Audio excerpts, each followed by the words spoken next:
Despite the long holiday weekend, Giga Texas is 79% done, and that's 191,000 ping pong tables. I'm Brian. Welcome to my Tesla weekend. A quick thanks to Patreon Rob Womack, who upgraded to the very cool level, Very Cool. I get a lot of heat for going to otherworldly extremes to avoid using the metric system. So let me also say that it's 800,000 square meters. But I'd hasten to point out that there isn't a much more universal sport than ping pong. Surely we've all played it, and it's huge internationally. I mean, it's an Olympic sport after all. Right, let's get on to the graph. The site prep is still at 95%, but for the first time since the tracker started back in December, we may see this figure increase in the next week or two. We can never really know how much more digging and grading is left to be done, in no small part because the site plans keep changing, so once the footings exceed 95%, these will climb right with it. The footings have finally resumed. The work underway in the central corridor is more logistically complicated than we've seen on the site before, since there's only one way in and one way out. Where before they could attack a project from all sides, or at least multiple sides, this is a cramped workspace, and it can't help but slow the process.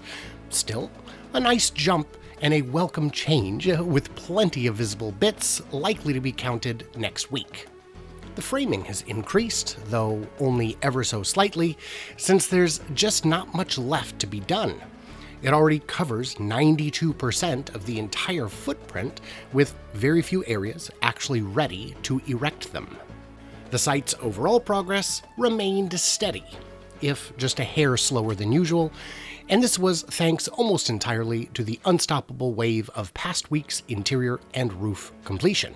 Now bear in mind that this was a 3-day holiday weekend, and while the site is generally quieter on Saturdays and quieter still on Sundays, it was practically a ghost town this weekend, and Monday was emptier still. The roofing climbed a bit, though that's expected to slow even more for at least a few weeks, since there's very little framing done on which to put a roof.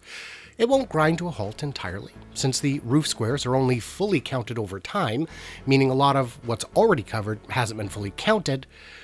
Big increases here can't happen until the central corridor is back underway, which will be at least a few weeks.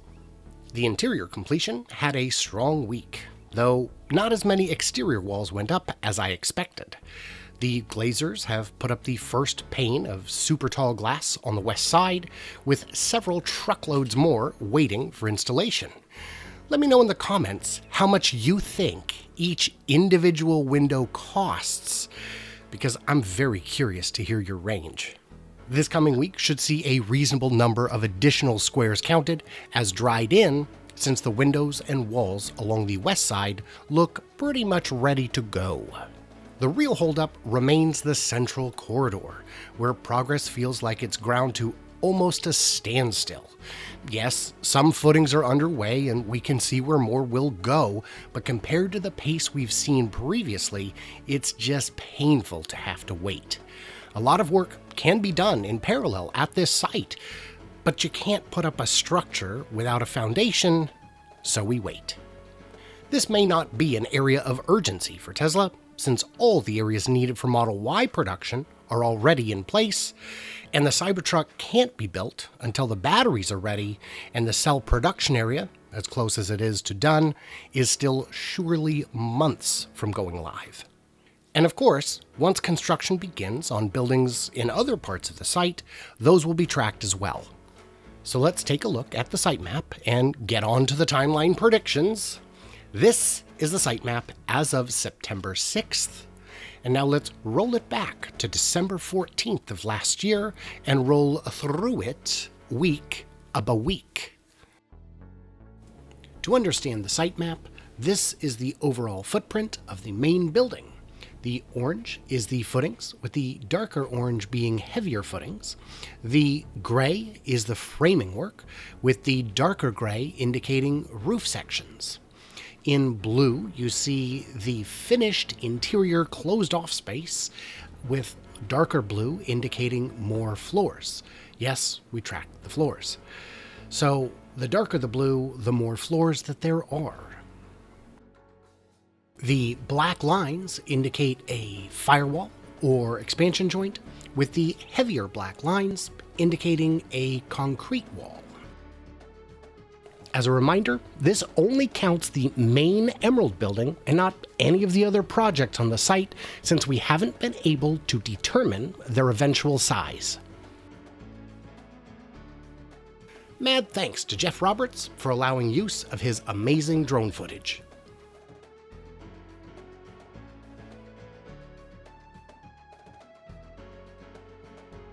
So here it is, and here you go. As of September 6th, Giga Texas, the very near future birthplace of your Cybertruck, though not as near as we might like, is 79% done and will be complete, for lack of a better word, in a total of 523 days from groundbreaking on or about Christmas Day of this year, though with some work still continuing inside.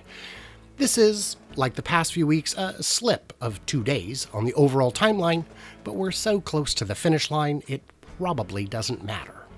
This is a deadline slip of 2 days compared to last week, and the 5th straight week, with the date extending further out, so that's a total of 10 days worse since the August 2nd update. It's mostly a 2-floor structure, as you can see, with just over 8.6 million square feet framed up, which is 800,000 square meters. A very small increase from last week, but that's to be expected since they're kinda running out of work to do. What isn't captured in this tracker is all the work going on elsewhere on the site. The new roads, the new drainage, the landscaping. There's so much work going on, almost everywhere at Giga Texas, almost all the time. Thanks to those of you who joined the live stream last week, where we talked about how many cars it will take to offset the CO2 emissions from the construction of Giga Texas. And a heads up, there will be another live stream this Friday at 8 p.m. Pacific as well. Subscribe if you haven't to get notified. Follow me on Twitter at 4K Podcast, and a smack of the thummy thing in either direction if you made it this far. So, what did I miss or misunderstand? Leave your thoughts and ideas in the comments below.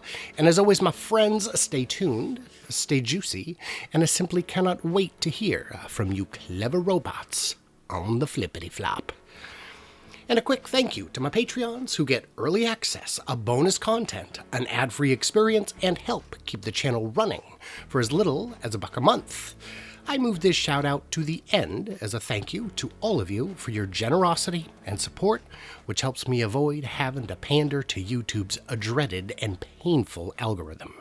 Thank you all so much.